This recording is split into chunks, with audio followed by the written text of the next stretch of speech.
Wow, God, our hearts are enlarged for you. There is joy in proclaiming the excellencies of Jesus Christ. And Father, you have used the songs that we've sung just to direct our hearts on you. Free us from anything that would distract us. Father, continue that. God, we are emboldened by our brothers and sisters across this world who stand in the face of opposition. And they stand in such a way that Jesus Christ would increase. And Father, let that be true of us. Father, we commit ourselves to you, commit your word to you. Father, all that you have ordained for this moment, bring it to be. Give us humble hearts. Give us excited hearts, joyful hearts. Hearts that anticipate hearing what you would have us to hear. And Father, may it all be done for your glory. We pray these things in Jesus' name. Amen. You can be seated. Well, again, we've mentioned it. It's a privilege to be here, and it's a privilege to do what you're just about to do, and that's to open up the Word of God. So I invite you to do that with me, Revelation chapter 1. And tell you what, I appreciate the songs that we've just sung have really kind of narrowed in our hearts of where we need to be this morning. And so I hope you found yourself just engaged in the glory and the excellencies of Jesus Christ. Because we're going to focus on him this morning. And as we continue to think about Revelation and take some further steps along the road of exploring this book and studying it and seeing what God would have us to learn and understand, let me just remind us of the larger theme. Did this with Daniel, and I want to do it again with Revelation here. And I will do my best to, every time, every passage that we're in, just to keep perhaps bringing our attention to this, but just allowing the passage just to further our idea and understanding of what this is. But in reading the book of Revelation, some of you have read it multiple times already. Excellent. A for the day for all of you. All right? So you still have some time. I think I challenged us a couple weeks ago to 5 times read through the book of Revelation. And I would encourage you to do it in one sitting. All right? And in doing that, keep this theme in mind. And as you're reading, notice the different ways that this theme gets worked out. And our theme for Revelation is that in light of the ultimate supremacy of God and in the unrivaled preeminence of Jesus Christ, the church, the Big C Church, Grace Baptist Church as an extension of that, must remain vigilant in the face of opposition. And we must remain uncompromising in our loyalty to Jesus Christ. This is where our attention gets drawn when reading the book of Revelation and when studying. And it's interesting, as I was reviewing this week, I'm thinking to myself, when we think about the book of Revelation, we think about events in the future. And I'm reading this, and I'm like, in putting together this big idea for the book of Revelation, I don't mention the future at all.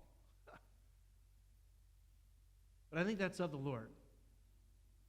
We do read of events in the future, but it's not about the events. It's about the one behind the events. And we cannot miss it. So I want to read our passage this morning. We're going to finish up Revelation chapter 1, written by John. I'm going to start in verse 9, and we'll read down to verse 20 to the end. He writes, I, John, your brother and partner in the tribulation and the kingdom and the patient endurance that are in Christ Jesus, that are in Jesus, was on the island called Patmos on account of the word of God and the testimony of Jesus. I was in the Spirit on the Lord's day, and I heard behind me a loud voice like a trumpet saying, write what you see in a book and send it to the 7 churches, to Ephesus, to Smyrna, to Pergamum, to Thyatira, and to Sardis, and to Philadelphia, and to Laodicea. Then I turned to see the voice that was speaking to me, and on turning I saw 7 golden lampstands. And in the midst of the lampstands, one like a son of man, clothed with a long robe, and with a golden sash around his chest. The hairs of his head were white, like wool, like snow.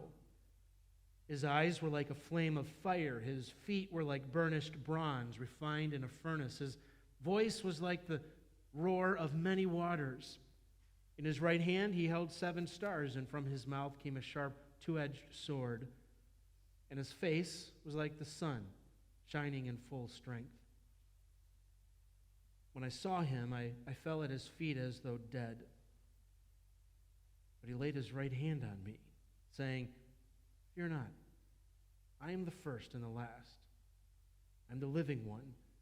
I died. Behold, I am alive forevermore. And I have the keys of death and Hades. Write therefore the things that you have seen, those that are, and those that are to take place after this. As for the mystery of the 7 stars that you saw in my right hand and the 7 golden lampstands, the 7 stars are the angels of the 7 churches, and the 7 lampstands are the 7 churches." So I just want to walk through this passage and kind of give you just basic kind of structure of how these verses kind of come together. We have one section, this vision that John has. And I want to just notice these 3 things. I just want us to notice where John was, what he saw, and what John experienced. We'll see where he was in verse 9, what he saw 10 to 16, and what he experienced in 17 to 20. Just kind of walk through these, make some observations. And it's really not till the end of all of this that the purpose of what John is seeing, the significance of what he is seeing, rises to the surface for us. But I have a question for us before we start walking through this. And here's my question: have you lost sight of Jesus? What do I mean by this? Well, let me illustrate. I ate some humble pie this week. Early on in the week, the boys and I caught each other's eyes, and we're realizing, we haven't had Mitchell's ice cream in a long time.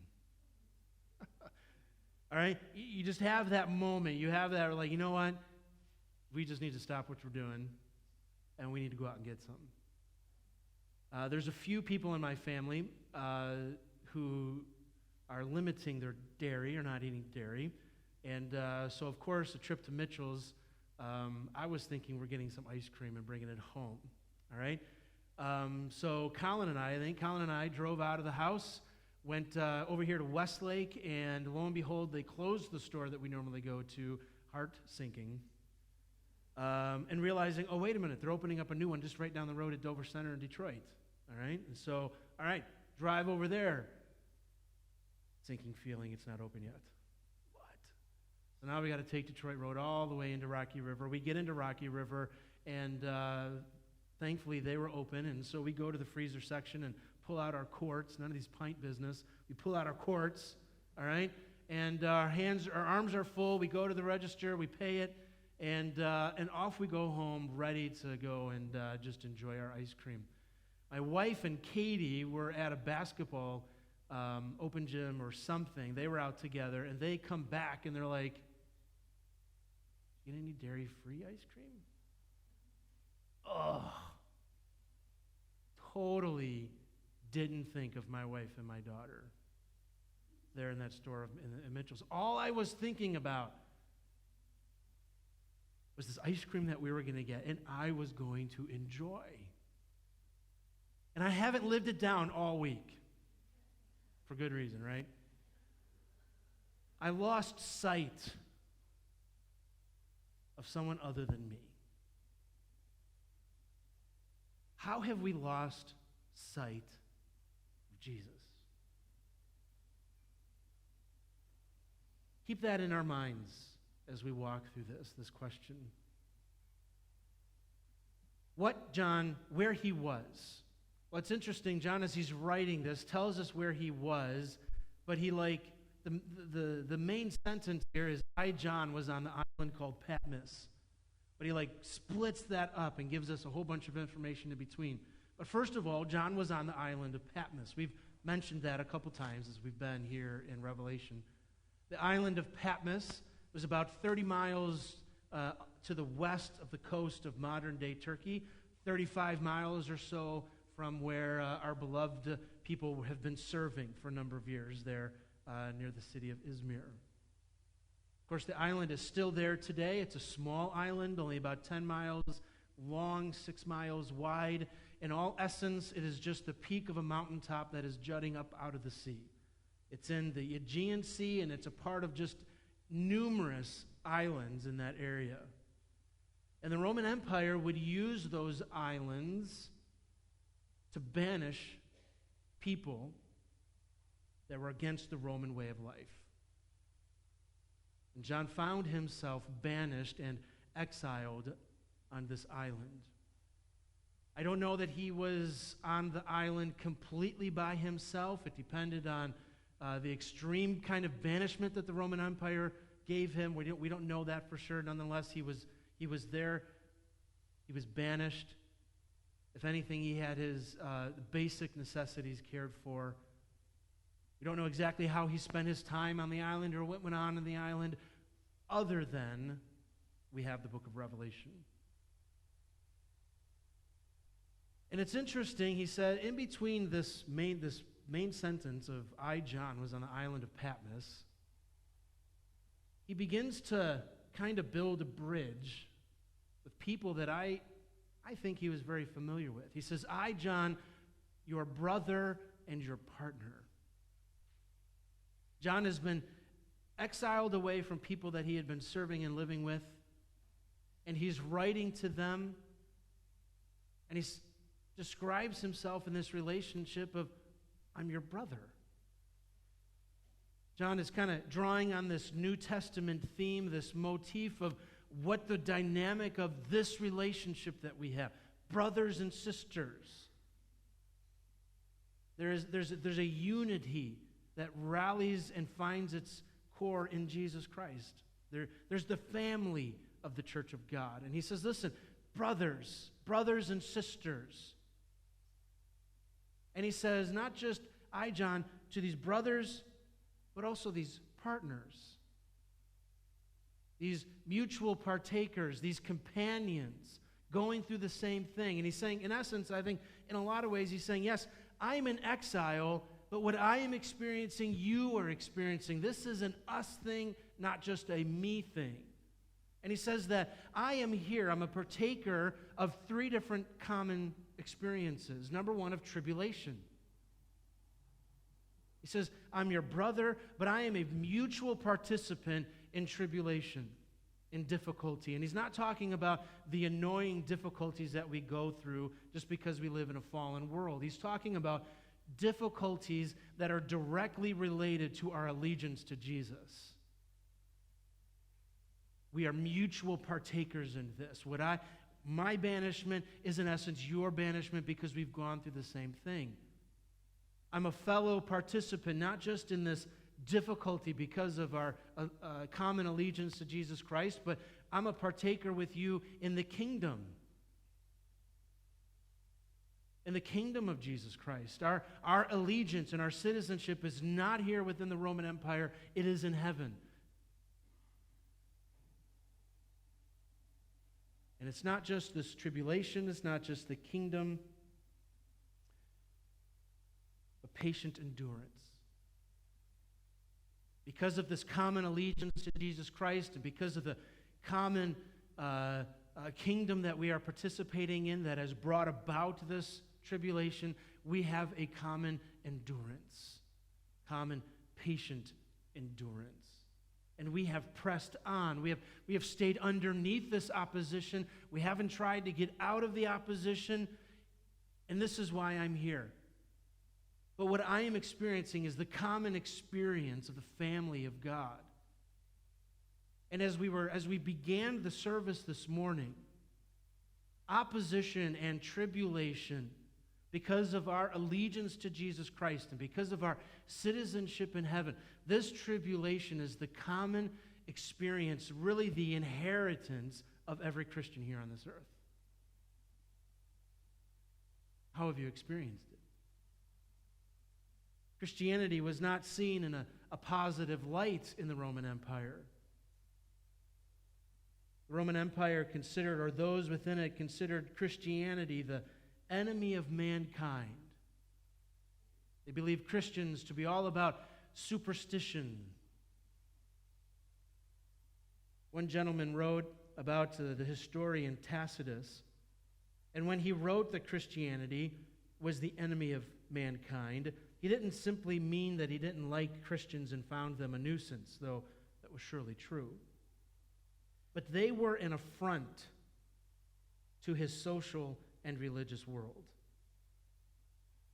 And when later critics faulted Christians for not participating in civic affairs or in the military, the point of such criticism was as religious as it was social for them. Although the specific acts mentioned don't appear to us to be religious, Christians wouldn't go to their shows, they wouldn't partake in their processions, and they weren't present at their public banquets, and they shrink in horror from their sacred games. They were an enemy to mankind. Christianity is the same thing today. It is becoming more and more the enemy of the American way of life.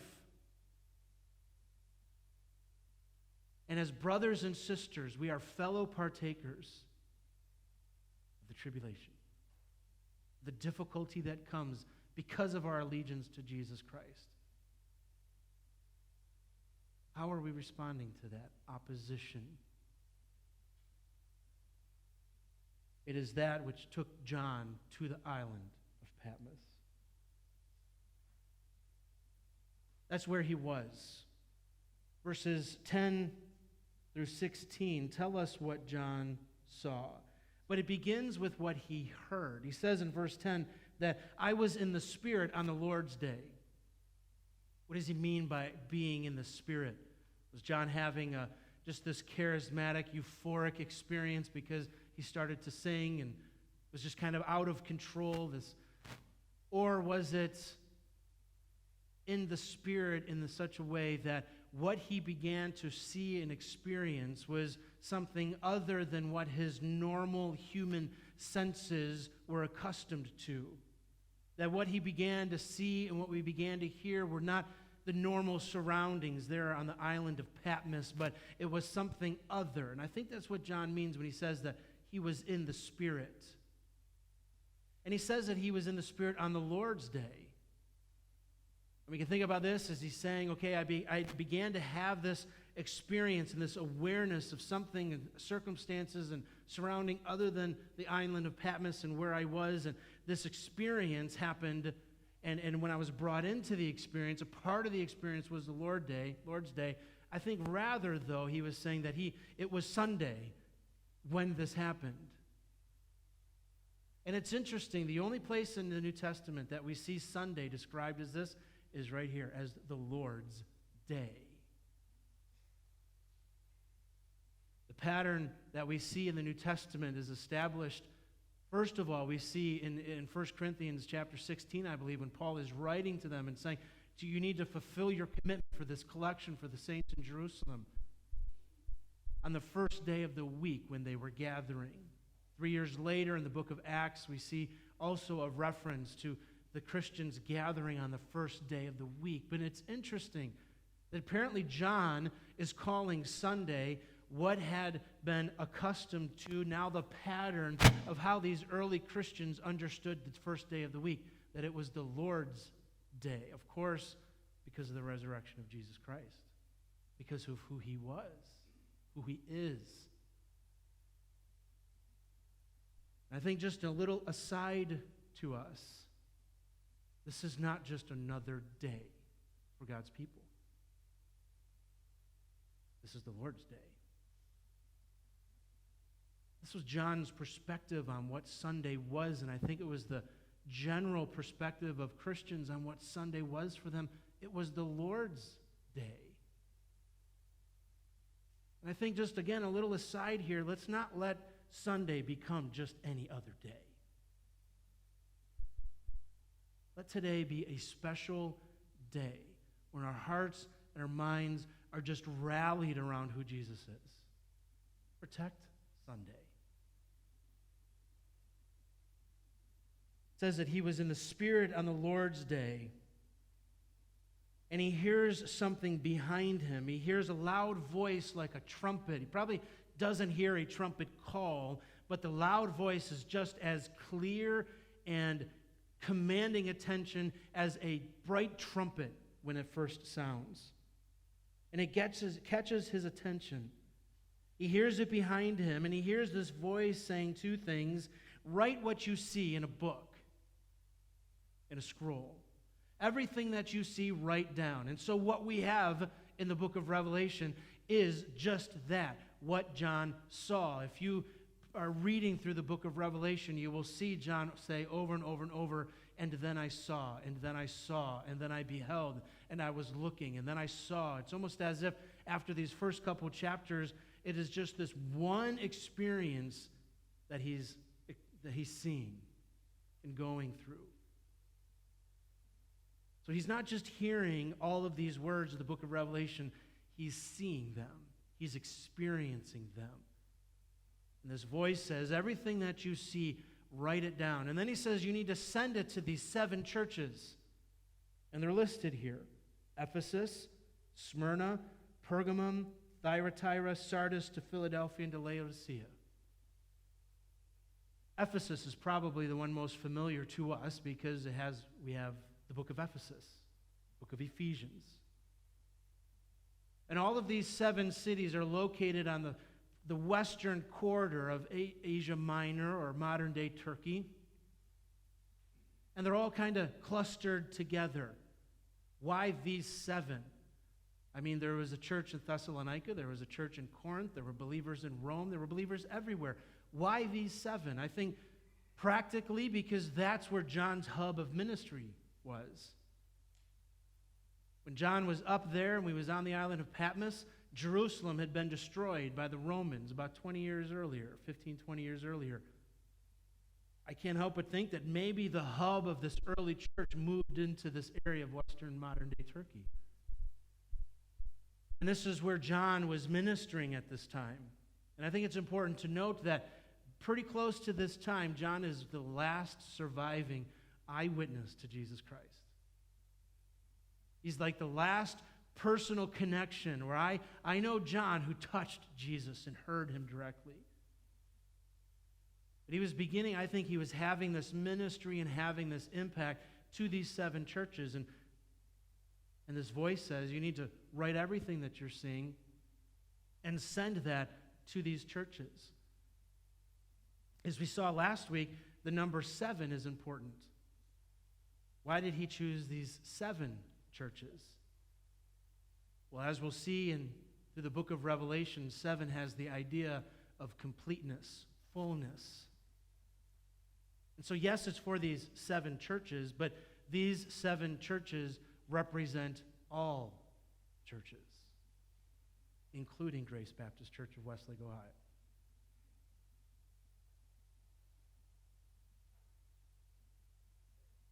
So John hears this voice.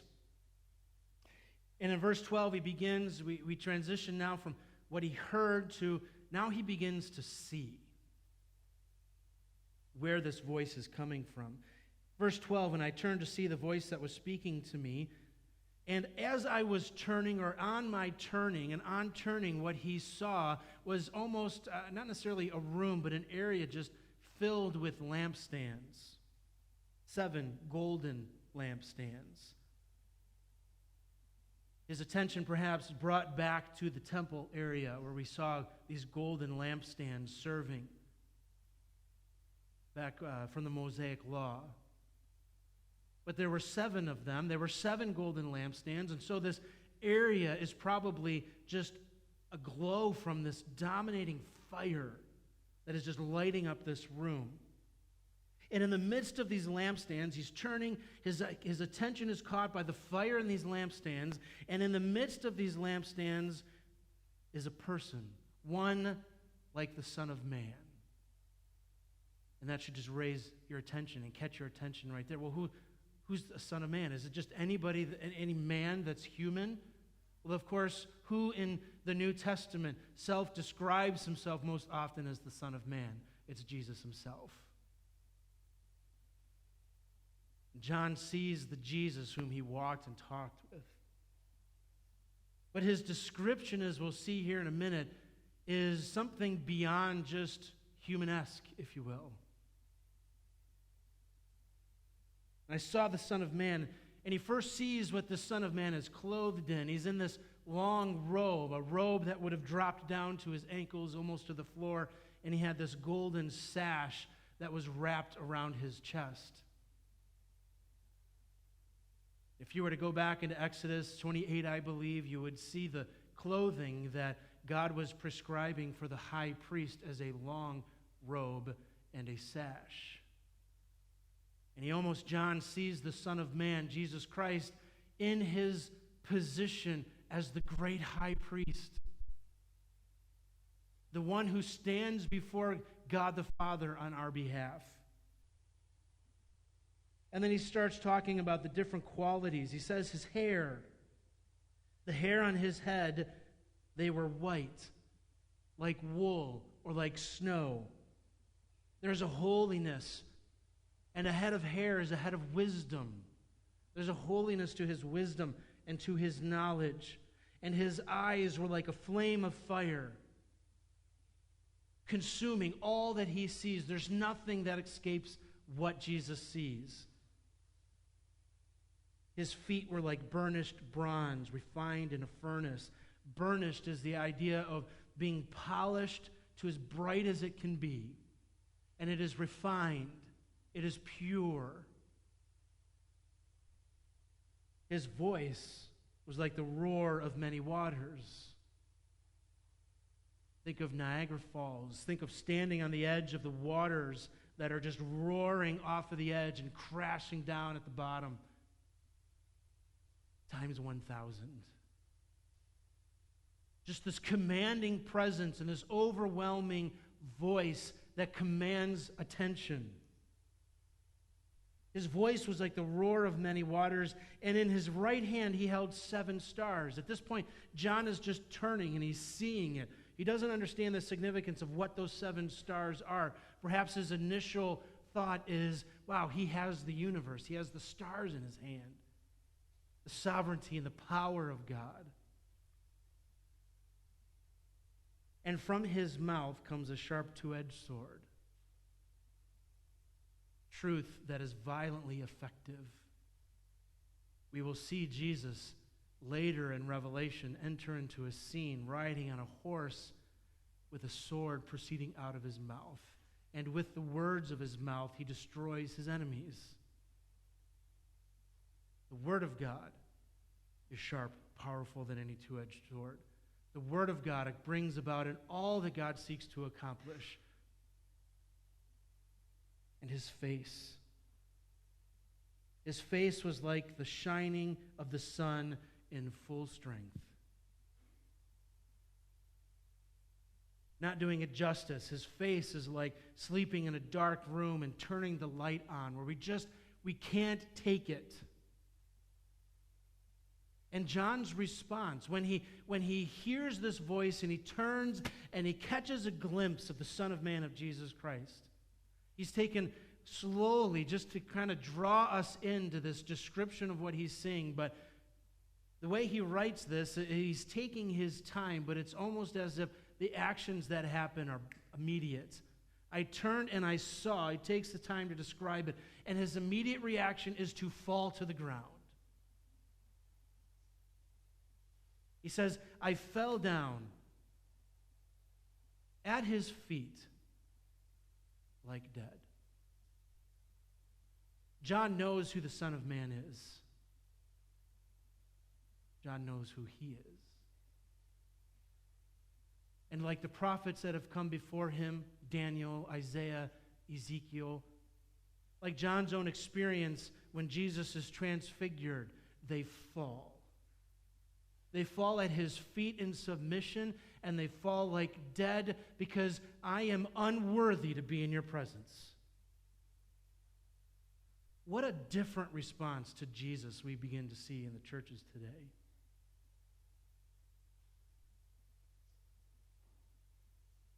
When we see Jesus Christ make his entrance, and when we see people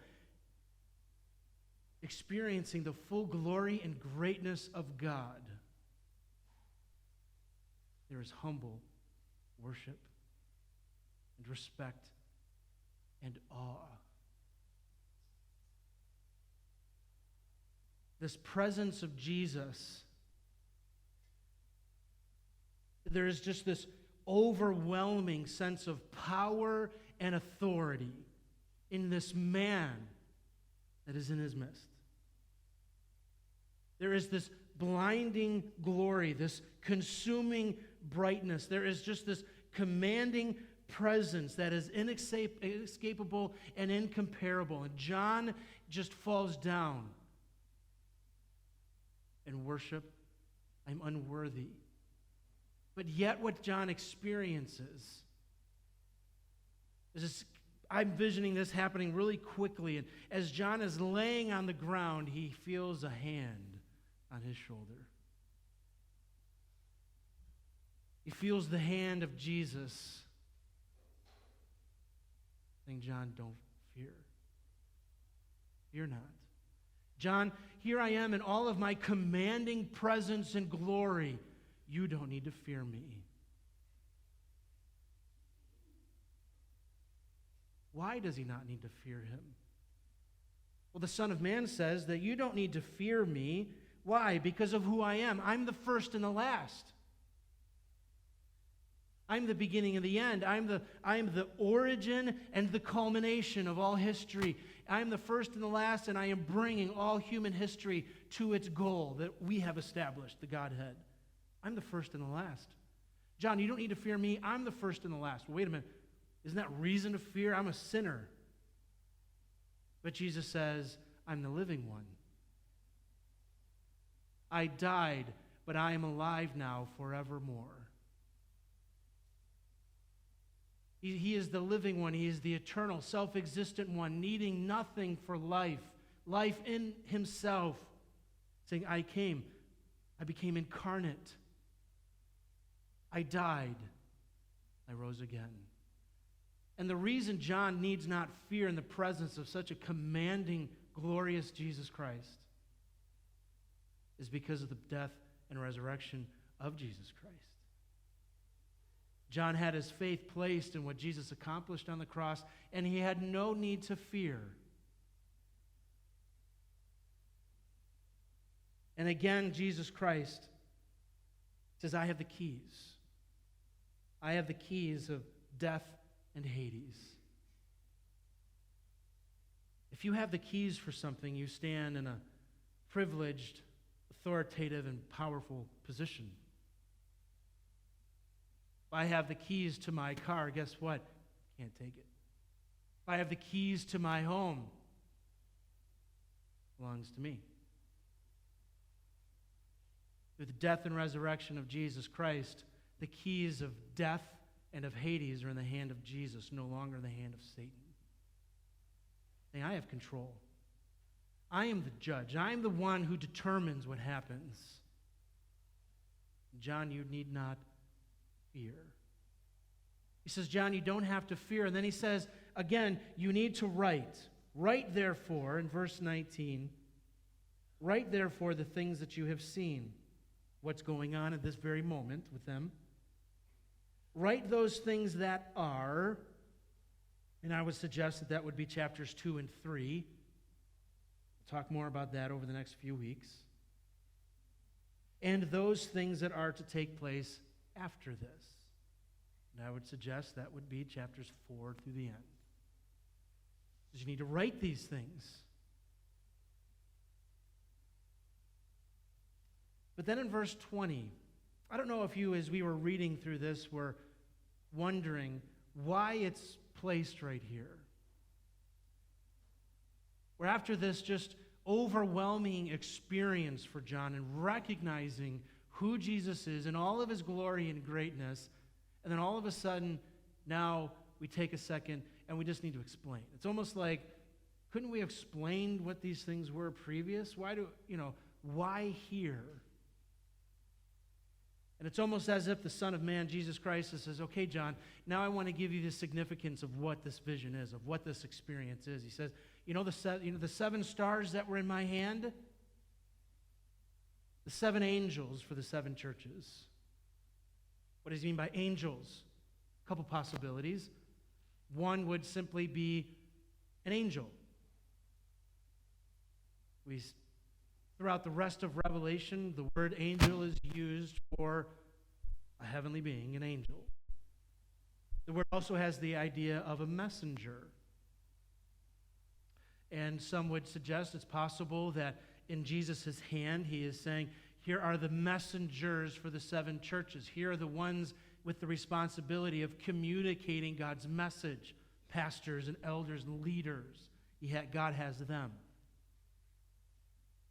I would suggest that I'm thinking that Jesus is talking about heavenly being, angels, because that's the rest of the context of the book of Revelation. But remember that this is this apocalyptic vision. I don't know that the purpose of this is for us to get into all of the details of what it is and what it means, but rather this big idea that Jesus has in his hand the message for the churches. Because he says the stars in his hand are the angels of the churches, and the lampstands are the churches. And here's the significance. Where did John, at the very beginning, where did he see the one like the Son of Man? In the midst of the lampstands.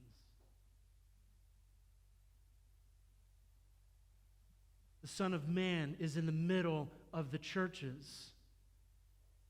At this point, Jesus has ascended, and it has probably been 60 years since Jesus has ascended into heaven. John is the last apostle. When John dies, now it becomes a new generation that is forever one generation away.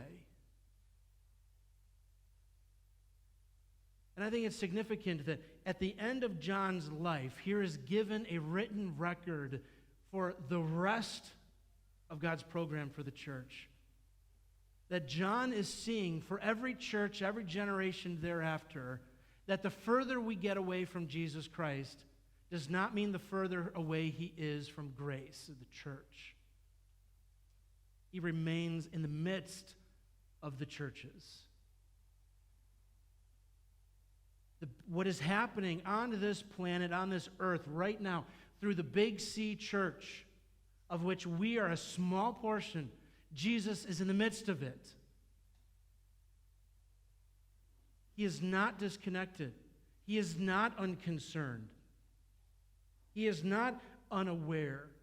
He remains connected. He remains intently and closely involved as to what is happening through Grace Baptist Church and a part of the larger universal church. He is in the midst of it. And he remains sovereign. It is so very easy for us as a church and as individuals to lose sight of Jesus.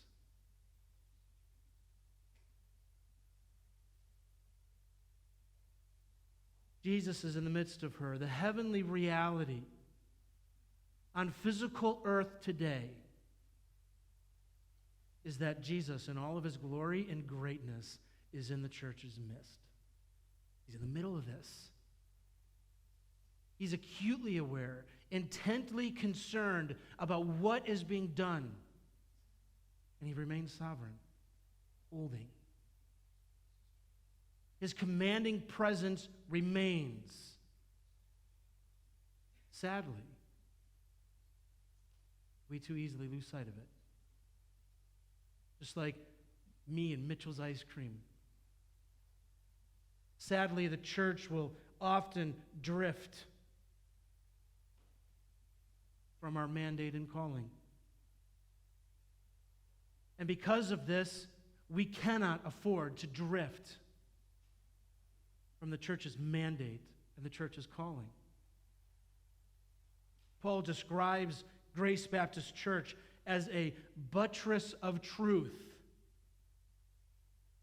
as a pillar holding up the truth. And of course, Jesus in his final words says to go into all the world with the gospel. We cannot afford to drift from the mandate that Jesus has given to us as a church. We cannot afford to lose sight. Jesus is in our midst. In his commanding presence, his overwhelming power and authority, his commission has not waned. And not only can we not drift from this mandate, we cannot diminish in our allegiance. You see, there are other great causes that we could be a part of as a church. Good things that are not the best and the core thing. And there are a lot of allegiances that we can have as people today. A lot of causes, a lot of devotions that we can be consumed with. People, objectives that take our time, take our possessions, take our energy. You know, we so often find ourselves pulled in a million different directions. And we find our allegiance to Jesus Christ diminished because of certain devotions in all the different directions. And as we begin to go through these letters to these churches, one after another, we begin to see Jesus addressing drift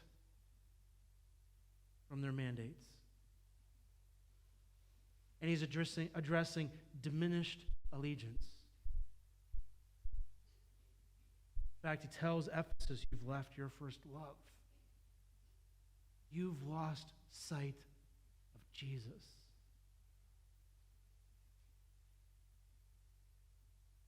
So I encourage you this week, by yourself, in your life group, ask yourself, how have we lost sight of Jesus? How does that happen, and why does it happen? How do we drift from this gospel God-given mandate for the church? And what does diminished allegiance to Jesus Christ, what does that look like? How do I see that happening? Take time in your small groups, take time alone by yourself and ask yourself these questions. Evaluate. But don't forget the hand of Jesus on John. The grace of God. The freedom from death that we have through Jesus Christ. Our Heavenly Father, thank you. Thank you for the beauty of the Word of God, of your Word. Thank you for the power and the authority of it.